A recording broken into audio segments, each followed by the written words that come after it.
Hello guys, आज आप सबका भाई लेके आया है जुजुत्सु काइसन सीजन 1 एपिसोड 13 का एक्सप्लेनेशन। उससे पहले पिछले एपिसोड में हमने देखा कि यूजी जुम्पे को रोकने के लिए आता है। जुम्पे और यूजी आपस में लड़ते हैं। फिर हम देखते हैं माइतो जुम्पे को एक श्राप में बदल देता है। फिर जुम्पे यूजी पे अटैक कर देता है। यूजी उसको बचाने के लिए सुकना से मदद मांगता है, पर वो हंसते हुए मना कर देता है। उसके बाद जुम्पे रोते हुए मर जाता है। ये देखकर यूजी गुस्से में कहता है, मैं तुम्हें मार डालूंगा, और माइतो से लड़ने लगता है, पर वो माइतो को नहीं हरा पाता।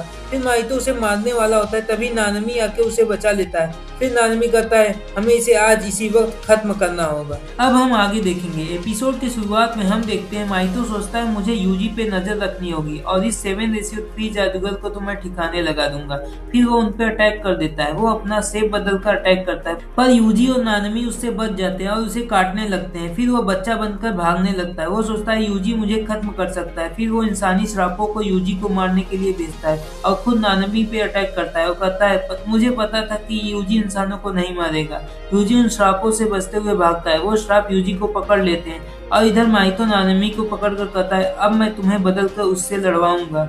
वो बेवकूफ सच्चाई नहीं देख सकता। तब नानमी कहता है, तुम गलत कर रहे हो। अब वो सच्चाई का सामना करना सीख गया है, तो तुम बेवकूफ हो। तब यूजी उसके हाथ पर आकर कूदता है। माइतो कहता है, तुमने उन्हें मार दिया। तब नानमी उसे मारने वाला होता है। माइतो कहता है, इन्हें मेरी चाल समझ में आ गई है, मुझे अपना रूप बदलना होगा। लेकिन नानमी उसे हिट कर देता है। फिर नानमी और यूजी दोनों मिलकर उसे पंचेस पे पंचेस मारते हैं। माइतो सोचता है, एक नया एहसास है, क्या मैं मरने वाला हूँ? फिर वो हंसकर कहता है, मैं अपना छलावा ओपन कर सकता हूँ।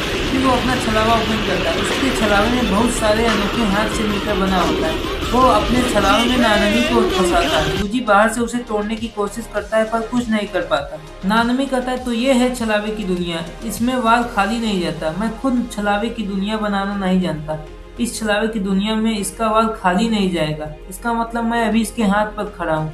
नानमी सोचता है, जुजुत्सु जादूगर बेकार होते हैं, उन्हें हमेशा दूसरों के लिए जान देना पड़ता है, इसलिए मैंने जुजुत्सु हाई छोड़ दिया था। लेकिन सच यह है कि मैं वहां से भाग गया था। फिर हम एक फ्लैशबैक का सीन देखते हैं। नानमी एक रेस्टोरेंट से क्रैश क्राउड खरीदने जाता है। वहाँ एक लड़की उसे वो क्रैश क्राउड देती है। वो कहती है, ये हमारी बेकरी का है। नानमी देखता है कि उस लड़की के कंधे पर एक फ्लाई हेड होता है। फिर नानमी अपने ऑफिस चला जाता है। वो एक नए लड़के को वहाँ का काम समझाता है और कहता है कि क्लाइंट से हमेशा ईमानदारी से पेश आना।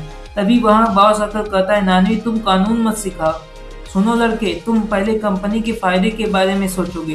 नानमी कहता है, भले ही हमें क्लाइंट को फंसाकर स्टॉक बेचना पड़े। फिर नानमी सोचता है, मैं बस 40 साल की उम्र तक ढेर सारे पैसे कमाना चाहता हूँ। मुझे नहीं लगता कि हमारी जिंदगी का कोई खास मकसद है। मैं हर वक्त पैसों के ही बारे में सोचता हूँ। मुझे साबित शक्तियों या इंसानों से कोई मतलब नहीं है। फिर नानमी वही रेस्टोरेंट वापस जाता है। वो लड़की कहती है, आप ठीक नहीं लग रहे हैं, आपकी नींद पूरी नहीं हुई है क्या? नानमी कहता है, मेरी छोड़ो, तुम भी तो बहुत थकी लग रही हो। वो लड़की कहती है कि मेरे कंधे में थोड़ा दर्द है, मैं ठीक से सो नहीं पा रही हूँ। फिर नानमी उसे अपने काम के बारे में बताता है। अमीर लोगों से पैसे लेकर उनको और अमीर बनाना, यही मेरा काम है। अगर मैं मर गया तो मुझे कोई याद भी नहीं करेगा। फिर नानमी उसके कंधे से फ्लाई हेड को मार देता है। उसका दर्द खत्म हो जाता है। नानमी कहता है, अब मैं चलता हूँ। फिर वो लड़की शुक्रिया अदा करती है। नानमी उसे इग्नोर करके चला जाता है। फिर नानमी गोजो को कॉल करता है और कहता है, मैं कल से जुजुत्सु हाई वापस आ रहा हूँ। फिर हम देखते हैं छलावे में नानमी अपना चश्मा निकाल देता है। वो कहता है, मुझे तुम्हारा शुक्रिया नहीं चाहिए, मुझे जितना लोगों ने शुक्रिया किया उतना काफी है, मुझे कोई पछतावा नहीं। और तभी अचानक से यूजी उसके छलावे में पंच मारकर छेद कर देता है और उसके अंदर कूद जाता है। माइतो सोचता है, ये अंदर कैसे आ गया? नानमी कहता है, मैं समझ गया, ये जादुई दुनिया अंदर से जितना मजबूत होती है वो बाहर से बहुत ही कमजोर होती है। बाहर से इस पे हावी होना आसान है। छलावे में जो एक बार फंस गया उसका हारना तय होता है। लेकिन अभी यूजी के अंदर एक ऐसी शक्ति है जिसे छूना बहुत खतरनाक होगा। फिर ये लोग सुकुना के छलावे में होते हैं। सुकुना कहता है, मैंने कहा था ना, अगली बार माफ नहीं करूंगा। सुकुना माहितो का कंधा काट देता है। नानमी सोचता है, पूरे दुनिया में उससे घमंडी और चालबाज और कोई नहीं है, उसे सिर्फ अपनी खुशियों से मतलब है। सुकुना कहता है, अब चाहे तुम मरो या वो, मुझे फर्क नहीं पड़ता, मुझे सिर्फ यूजी से मतलब है।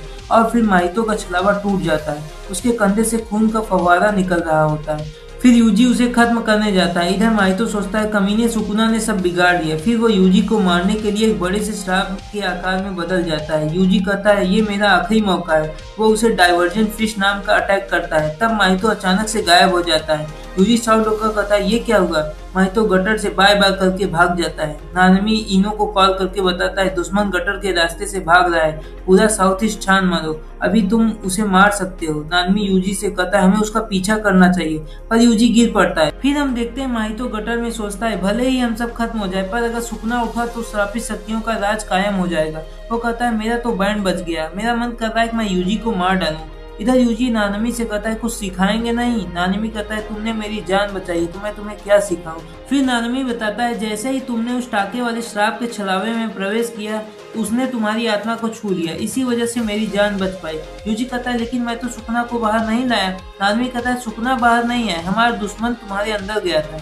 यूजी कहता है फिर मैंने आपकी जान नहीं बचाई। फिर वो कहता है नानमी सर, आज मैंने एक इंसान की जान ली है, मैं चाहता हूँ लोगों की मौत सही तरीके से हो, लेकिन आज मैंने खुद किसी की जान ली है। इसके बाद मैं समझ नहीं पा रहा हूँ कि सही मौत क्या होती है।